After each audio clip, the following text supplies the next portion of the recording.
seja bem-vindo ao Safe Work Podcast. Este é um espaço dedicado para conversarmos sobre saúde e segurança do trabalho. Então, se você é empresário, profissional da área ou simplesmente também é apaixonado pelo assunto, nos siga nas redes sociais. O link dos nossos perfis vão estar aqui embaixo na descrição do vídeo. Nos acompanhe e se inscreva no canal para ficar por dentro de todos os nossos assuntos. E para estrear o nosso episódio, eu tenho para conversar comigo aqui hoje o Rodrigo. O Rodrigo, ele é engenheiro de segurança do trabalho e é o nosso gerente de engenharia aqui da empresa.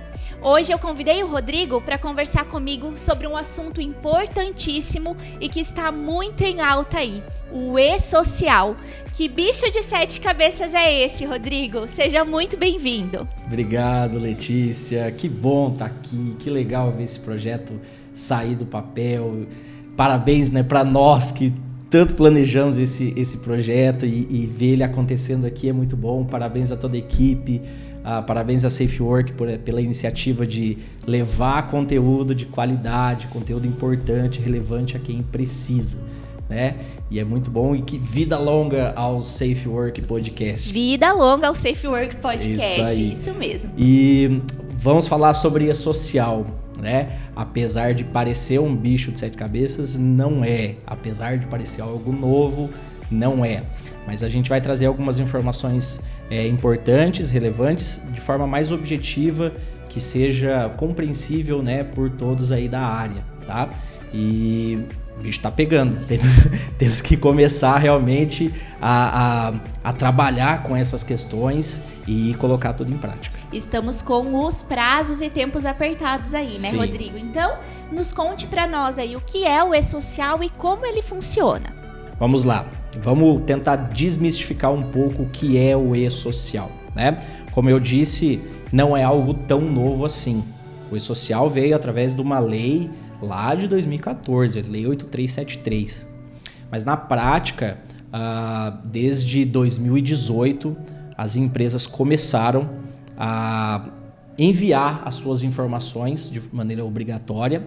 No início, era obrigações previdenciárias, trabalhistas, fiscais, que as empresas enviavam através das suas contabilidades, né? Então, conceitualmente, o E-Social é um sistema que o governo implementou para receber as informações obrigatórias, né, das empresas. E começou-se então com essas informações fiscais, tributárias, mas agora a gente entra numa fase importantíssima. A gente vive um marco histórico na nossa profissão, que é a segurança do trabalho. A gente chegou na 4ª fase, que iniciou ali em 2021, depois de alguns adiamentos, mas um período em que se iniciou a obrigação das empresas enviarem as informações de saúde e segurança do trabalho através dessa plataforma do E-Social, né? Que informações são essas? São informações da gestão de saúde e segurança do trabalho, a gestão de SST. Então, o governo, sabendo que nós temos uma vasta legislação em relação às obrigações que toda empresa tem sobre gestão de SST, o governo se utiliza dessa plataforma, do E-Social, para receber essas informações obrigatórias, né? Então, vai muito além da mera fiscalização.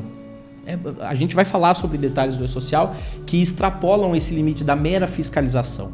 O E-Social, há muitos benefícios envolvidos nas práticas, né, relacionadas ao E-Social, que a gente vai falar também. Então, a sua importância está relacionada exatamente a essas práticas. Como fazer e o que se colhe de benefício com isso. Perfeito, Rodrigo. Você falou sobre a gestão de SST, né? Então, conta pra gente quais são essas informações que a gestão de SST engloba. O que seria mais detalhado, né? Que informações são essas que devem ser enviadas ao E-Social? Vamos lá. O E-Social obriga que as empresas enviem nessa 4ª fase, então, que é o envio das informações de SST, 3 tipos de eventos, 3 tipos de informações básicas, tá? O primeiro, que é organizado em lotes de eventos, recebe uma nomenclatura com código chamado S2210. Esse S2210 seria a comunicação do acidente de trabalho, o que as empresas fazem já há muito tempo, né, através do CAT Web. Toda vez que acontece um acidente na empresa, ela tem lá no prazo de um dia útil a enviar as informações relativas ao acidente do trabalho. Agora isso muda, ela não faz mais através do seu CAT web, ele faz através do lote de eventos chamado S2210. Segundo lote de eventos. É legal pra gente trazer, né, Rodrigo, que a informação ela continua, ela é mantida, a obrigação ela é mantida, o que vai mudar é o canal de envio dessa informação, exatamente, né? Agora, tudo que acontecer com esse colaborador vai estar no mesmo canal, seria mais ou menos isso. Exatamente isso, tá? Só muda o método de envio, mas a informação é a mesma, ok? O segundo lote de eventos seria o S2220, que se refere a monitoramento da saúde do trabalhador. São os exames admissionais, periódicos, demissionais, de mudança de função, de retorno à função, de retorno ao trabalho. Então, toda vez em que acontece um exame, toda vez que um funcionário, um colaborador faz um exame em que é emitido o ASO, Atestado de Saúde Ocupacional, essa informação deve ir para o e-social. Ok? Então, antes ela ficava somente arquivada lá na empresa, agora ela deve ser informada lá para o sistema do governo. E o terceiro lote de eventos, que é o monitoramento das condições ambientais de trabalho, né? São os agentes nocivos relacionados ao trabalho, tá? Esse lote de eventos é chamado de S2240, tá? Monitoramento dos agentes ambientais ou agentes nocivos, tá? Relacionados às condições ambientais de trabalho. O que são informados ali, então? Os riscos existentes no ambiente de trabalho. Nesse primeiro momento, existe uma limitação bem sistemática ali. Porque nesse primeiro momento, o que o governo pede é que as informações relativas aos riscos sejam somente riscos que estão lá na tabela 24 do e-social, do layout do e-social. Esses riscos da tabela 24, eles estão listados numa portaria antiga lá, chamado Decreto 3048 de 99. Então, são aqueles riscos que dão direito à aposentadoria especial. Então, nesse primeiro momento, o que o e-social pede das empresas em relação a riscos é que a empresa informe quais são os riscos que estão nesse layout da tabela 24, Decreto 3048, riscos relacionados a condições ambientais de trabalho que dão direito à aposentadoria especial. Futuramente, o e-social pode exigir uma gama muito maior de informações. Aí a gente pode ir para o campo das obrigações trabalhistas, das condições que geram insalubridade, periculosidade, ou até outros tipos de riscos de acidentes, riscos ergonômicos. Enfim, o governo futuramente vai explorar a plataforma do e-social para receber sim essas informações. Não sabemos quando ainda, mas vai acontecer. Caramba, Rodrigo, quanta informação. Você, empresário, aí deve estar pensando, como que eu faço a gestão de tudo isso, né? Rodrigo, você que possui esse contato com os empresários, com as empresas, né? Na sua visão, quais são os maiores desafios dentro do e-social, né? Para as empresas, principalmente. Saber os tipos de evento que precisa enviar, preencher corretamente as informações necessárias para o e-social. Você consegue destacar para a gente os maiores desafios e o que seria necessário para a empresa passar por esse período de implementações, né? Sim. Os desafios são muito grandes, tá? É importante a gente dizer que o desafio do e-social, ele não se limita ao envio das informações do e-social. O desafio que a gente está falando aqui é o desafio da gestão de saúde e segurança do trabalho, que é muito mais amplo. Então, tudo começa com uma boa gestão, tá? Quando a empresa tem uma boa gestão, ela tem dados de qualidade a serem informados. Eu diria que tudo começa com programas bem estruturados. Toda empresa de segurança, toda empresa de qualquer segmento, ela precisa ter lá no seu setor de saúde e segurança do trabalho uma equipe de qualidade, uma equipe de profissionais capacitados, de técnicos, enfim, uma consultoria, contratada uma consultoria de qualidade, né, para gerar esses programas bem estruturados da empresa. Um programa feito por técnicos qualificados, usando métodos validados, com equipamentos validados, que gere informação de qualidade, informação confiável, que reflita realmente a realidade da empresa naquele momento, né? Então, você tem programas bem estruturados e que são difundidos na empresa. E aí, o que fazer com todas essas informações, com tudo isso de informação? Você precisa ter um software, um programa que tenha condições de processar tudo isso e que informe ao e-social. É possível fazer tudo isso manualmente? Importante dizer, sim, é possível você pegar tudo que está em papel hoje e digitar e enviar para a plataforma do governo. Imagina o trabalho que isso dá. Imagina uma empresa, né, Rodrigo, com pelo menos 5 colaboradores já vai dar um trabalhão. Exato. Então, processar essas informações requer realmente uma ferramenta que tenha suporte para isso. Um software capaz de receber as informações, gerar informação, né, receber um dado, gerar uma informação de qualidade, processar tudo isso e se comunicar com a plataforma do governo. Além de se comunicar, ela tem que receber o retorno também. Então, esse retorno tem que ser ágil. Você precisa gerar mais informações para outras empresas. Enfim, nós que somos consultoria, nós trabalhamos com um número enorme de empresas atendidas. Então, a gente precisa mandar uma informação de um cliente, depois mandar de outro. A gente precisa de um software realmente potente para poder processar tudo isso, enviar e receber o retorno. Para dizer, ó, o governo recebeu a informação. É igual declaração do imposto de renda. É nesse sentido. Você prepara informações, envia e recebe um retorno, que é o recibo. É mais ou menos nesse sentido que a coisa funciona, tá? Então, tudo isso que a gente está falando aqui requer investimento em pessoas, investimento em qualificação dessas pessoas, investimento financeiro em vários setores da empresa. Me perguntam, isso tudo é caro? E a resposta que eu digo é não, isso não é caro. A diferença é que a gestão de segurança ela nunca foi integrada à gestão empresarial. Era um custo que muitos empresários não colocavam na ponta do lápis. Eles não incluíam isso na gestão empresarial, numa gestão integrada. E agora eles têm que fazer isso. E não tem volta. Porque se considerarmos que as multas, as penalidades, os danos causados a uma empresa são muito grandes em relação a esse investimento que tem que ser feito. Então a gestão de segurança tem que ser inclusa na gestão empresarial. E você, está gostando do nosso conteúdo? Quero pedir para você curtir aqui o nosso canal, o nosso episódio. Isso ajuda muito a gente, mostra que você está gostando e que você quer ver mais conteúdos como este. Rodrigo, me conta, e qual que é o impacto, então, do e-social para os colaboradores e para a empresa, já que a gente começou a falar aí sobre a importância da cultura, né, da prevenção. É importante a gente dizer que o desafio que a gente está falando aqui, ele vai muito além de se processar essa quantidade enorme de dados, de informações que a gente está falando. Porque uma característica da gestão eficaz de segurança do trabalho é que ela tem que ser difundida na empresa. Né? As obrigações legais já existem aí há muito tempo. Né? É correto eu dizer, e não é mentira eu dizer que muitas empresas somente ia se preocupar com segurança do trabalho quando ela recebia uma fiscalização. Quando ela era autuada e ela tinha um prazo lá para se regularizar, aí todo mundo ir atrás de regularizar sua documentação e tudo mais, seu treinamento, aquela coisa toda. Né? A gestão de segurança é muito mais que isso. Ela não é reativa.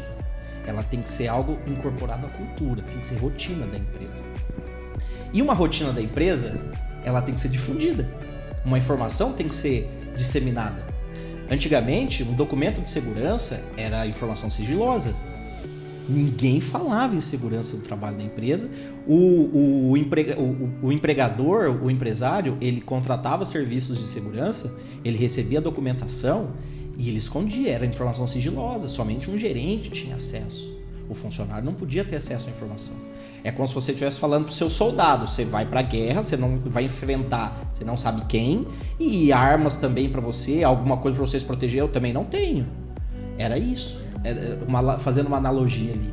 Então, sobre a gestão de segurança, tudo que se refere à gestão de segurança tem que ser de conhecimento do trabalhador. Ele precisa fazer parte, né, Rodrigo? Saber do que ele está fazendo parte, saber qual é o papel dele, que, querendo ou não, é um papel importantíssimo, né, essencial. Ele é o principal interessado, é da saúde dele que a gente está falando, né? É da saúde do trabalhador que a gente está falando. Então, ele é o principal agente de transformação numa gestão de segurança do trabalho numa empresa. Né? Ele tem que saber que tem responsabilidades, não é só o empresário que tem responsabilidades. Né? O funcionário também tem, que ele está passivo de penalidades caso ele descumpra algumas dessas obrigações. Então, isso tudo, você só consegue chegar nesse nível se você difundir as informações, se você discutir as informações. E, mais uma vez, isso leva tempo. Isso é necessário você parar, chamar o funcionário, dar a ele uma qualificação adequada, informá-lo, discutir com tudo, fazer com que essa roda gire. Isso requer muito empenho da empresa. Acho que esse é um dos principais desafios, é difundir informações. Perfeito. Como todo investimento na empresa, né, requer a comunicação e a ajuda, né, a colaboração dos colaboradores. Exatamente. Né? E é importantíssimo a gente falar de prazos, né? A partir de quando isso começou? A gente falou lá da portaria, que iniciou lá em 2014, 2018 na prática começou lá as informações fiscais, tributárias. Quando se iniciou as obrigações do envio de informações de SST para o E-Social? E é importante a gente falar isso de uma forma bem organizada para a gente entender que existe uma linha do tempo onde quais são as empresas que começaram primeiro, quais as que vieram depois, né? Porque é comum a gente muitas vezes chegar numa empresa e a empresa perguntar: pô, mas o meu vizinho faz isso? Eu conheço o meu concorrente e ele não faz esse tipo de ação. Ou até mesmo uma empresa de um ramo diferente, né? Isso é importante mesmo, Rodrigo. Há algum cronograma de implementação? Como que funciona essas datas e prazos de envios, né? Vamos lá. Vamos falar então sobre esses prazos, quando que iniciou-se essas obrigações de envio. Tá? Depois de alguns adiamentos, lá em 13 de outubro de 2021, as empresas que o governo organizou como sendo empresas de grupo 1 passaram a ser obrigadas a informar os dados da gestão de SST. Que empresas são essas do grupo 1? Empresas que tiveram faturamento acima de 78 milhões em 2016. Então essas empresas, a partir de 3 de outubro de 2021, são obrigadas a informar a S2210, S2220 e a S2240. Ok? Beleza. Chegamos até 10 de janeiro de 2022. Ali, naquela data, iniciou-se a obrigação dos envios pelas empresas Grupo 2 e Grupo 3, que são empresas que tiveram faturamento de até 78 milhões, né? E as do Grupo 3, as empresas do Simples Nacional. Ali aconteceu um detalhe importante que a gente já vai falar disso. E agora, em 1º de janeiro de 2023, iniciou as obrigações das empresas do Grupo 4, que são órgãos públicos e empresas internacionais. Tá? Vamos lá voltar a falar dessa data lá de 10 de janeiro de 2022, o que aconteceu. Em fevereiro de 2022, veja só, a obrigação começou dia 10 de janeiro de 2022, então em fevereiro a empresa já tem que mandar as informações para o E-Social. Em fevereiro de 2022, o governo emitiu uma portaria, chamada Portaria 334 de 2022, e ela disse o seguinte, dentre outras coisas. O que ficou entendido ali? Que até dia 31 de dezembro de 2022, o envio das informações para o E-Social era facultativo. Ou seja, a empresa não seria multada pelo atraso no envio. Só para esclarecer, tudo que acontece na empresa do dia 1º até o dia 30 daquele mês, ela tem até o dia 15 do mês subsequente para enviar essas informações para o E-Social. Para os empresários conseguirem visualizar, né, Rodrigo? É como as informações de folha de pagamento e tributários que a gente começou a falar. Exatamente. Pois bem, o governo, então, através dessa portaria 334, disse o seguinte, até dia 31 de dezembro, quem informar em qualquer período, em qualquer momento, não vai pagar multa pelo atraso no envio. O que as empresas entenderam? Não sou obrigado a enviar os eventos para o E-Social. E deixaram de fazer. Que bagunça que isso deu, Rodrigo. Sim, e ao invés de talvez um esclarecimento adicional ali, essa informação acabou sendo levada dessa forma. Levou-se ao entendimento de muitas empresas a não fazerem, a não cumprirem com essas obrigações ou deixarem tudo para o final do ano. No final do ano foi uma loucura, porque o prazo começou então a se aproximar de 31 de dezembro de 2022, de modo que em 1º de janeiro de 2023 já seria obrigatório. Já poderia sofrer até multa, né? Exatamente. Então, o prazo de 1º de janeiro de 2023 era relativo ao PPP eletrônico, que é algo que está relacionado com o S2240, né? É assunto que a gente até pode falar em outro momento. PPP é o perfil profissiográfico previdenciário, aquele documento que todo funcionário leva lá ao INSS para solicitar a sua aposentadoria especial, né? Então, a partir de 1º de janeiro de 2023, ele é de forma eletrônica. Então, essas portarias ali, elas estavam definindo esse prazo para início do período em que ele seria emitido de forma eletrônica. Então, foi isso que aconteceu. A obrigação dos envios das informações da gestão de SST para o E-Social, ela nunca se alterou. Sempre foi a partir de 10 de janeiro de 2022. Né? O que houve foi somente esse período de 2022 para adaptação, para que as empresas fizessem ali um período de adaptação dos seus processos, estipular ali as suas prioridades, implementar os seus programas de segurança, contratar uma consultoria de qualidade para poder fazer isso por ela. E entender como iria lidar com os prazos, né, para não sofrer a penalidade a partir de 2023. Exatamente. E o que ocorreu não foi isso que a gente encontrou, né? Não foi esse cenário que a gente viu. Muitas empresas se adequaram, sim, fizeram os seus envios no ano passado, mas muitos deixaram para o final e aí não deu tempo. Viu, Rodrigo? Eu acredito que muitas dessas empresas se perguntam, né? Principalmente as que deixaram de fazer o envio durante o ano de 2022.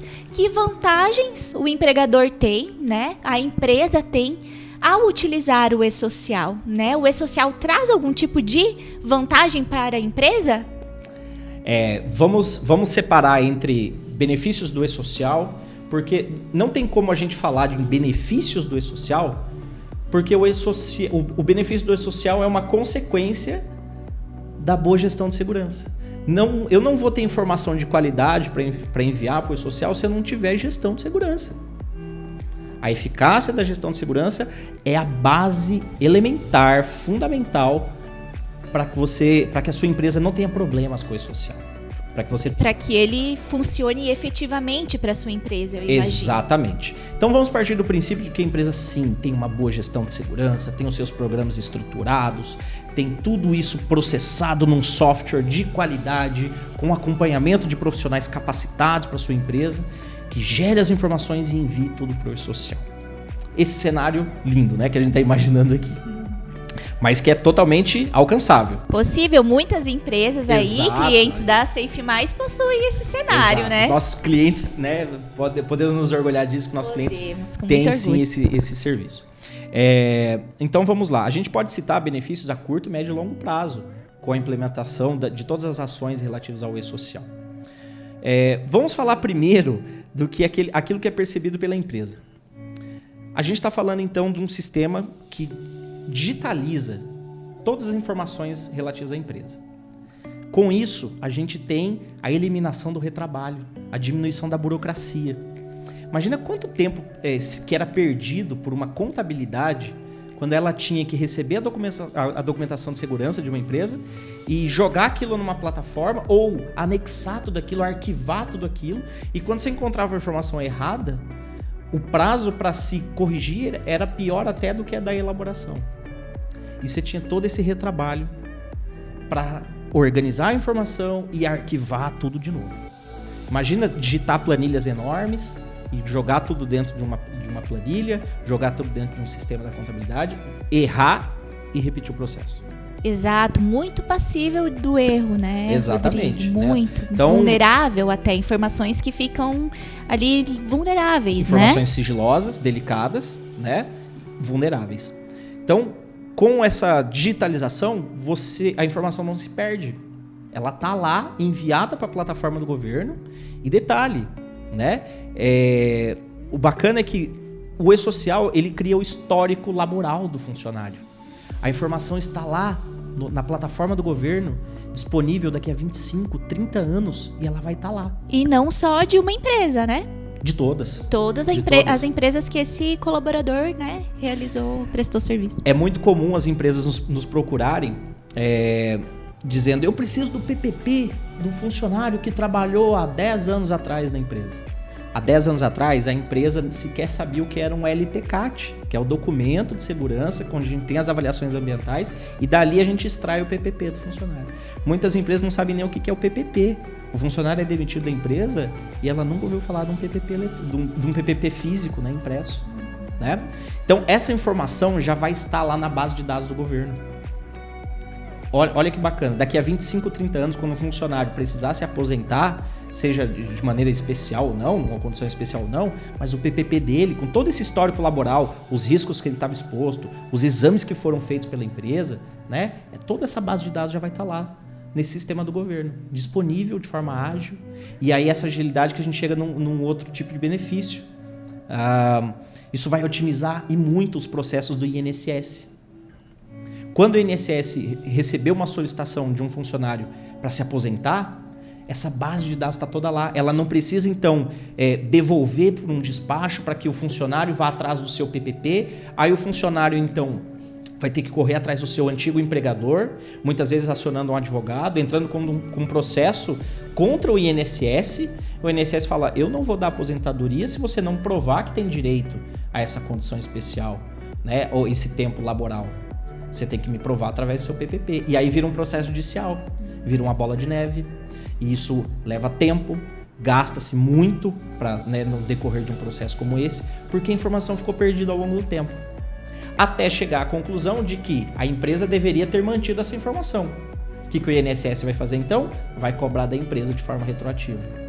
Empresa, você deveria ter o seu LTCAT lá naquela época para que fosse possível gerar o PPP. Você não tinha, então nós vamos te multar por isso.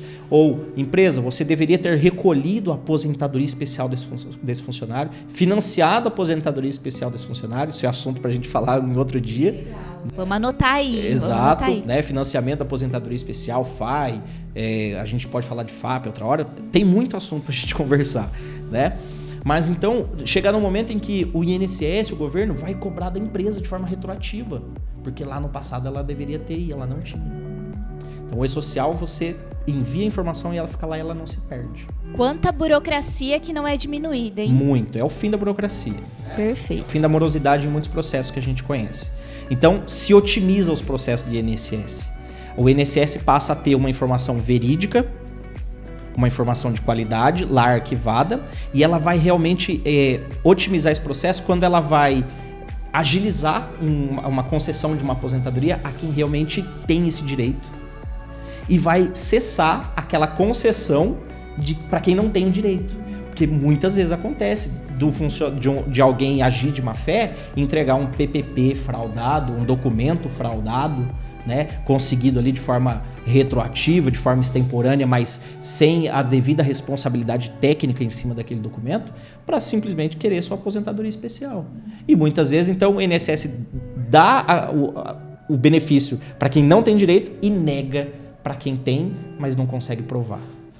Então, o E-Social traz muitos benefícios a curto, médio e longo prazo para empresas, para empregadores e até para a Previdência. E até para a Previdência. Então, é muito importante a gente dizer que o cumprimento do E-Social ele não é feito uma única vez e está pronto. Não, eu já enviei os meus dados para o E-Social e fim de papo. Não é isso. E-Social faz parte da gestão integrada de saúde e segurança do trabalho. Então, toda essa preocupação com a gestão, incluindo o E-Social, deve existir enquanto a empresa existir, né? Então, lembrando mais uma vez, os prazos de envio dessas informações. S2210, comunicação do acidente de trabalho, 1 dia útil após o ocorrido, após o acidente. S2220, que são os exames, tá? Sempre no 15º dia útil do mês seguinte. Tudo aconteceu de 1º a 30, processa e você tem até o dia 15 do mês seguinte para enviar tudo. Assim como o monitoramento dos riscos, né? Iniciou-se um processo novo lá na empresa que gerou um risco novo, tudo que aconteceu do 1º a 30, você tem até o dia 15 para enviar, né? Tem a chamada carga inicial, que é a partir do momento em que iniciou-se ali os programas de segurança, a fotografia da empresa naquele momento envia até o dia 15 do mês seguinte, tá? Então, essas ações elas vão sempre ocorrer enquanto a empresa existir. E você vai ter que ter essa gestão sempre funcionando de maneira eficaz. Perfeito, Rodrigo. Foi muito bom conversar aqui com você. Muito assunto interessantíssimo, aprendi muito nessa meia hora aqui de conversa contigo, muito obrigada, né?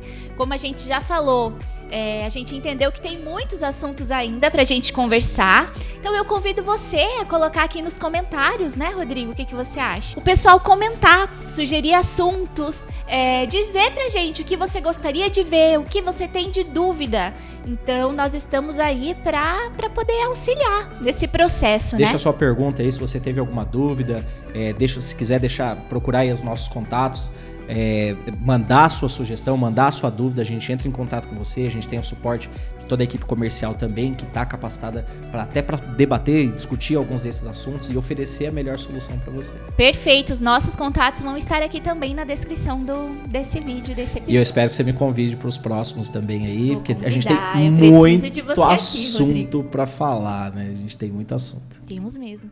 Então é isso, muito obrigada mesmo pelo papo, Rodrigo. Obrigada a você que nos acompanhou até aqui e eu conto com você para os próximos episódios. Tchau, tchau!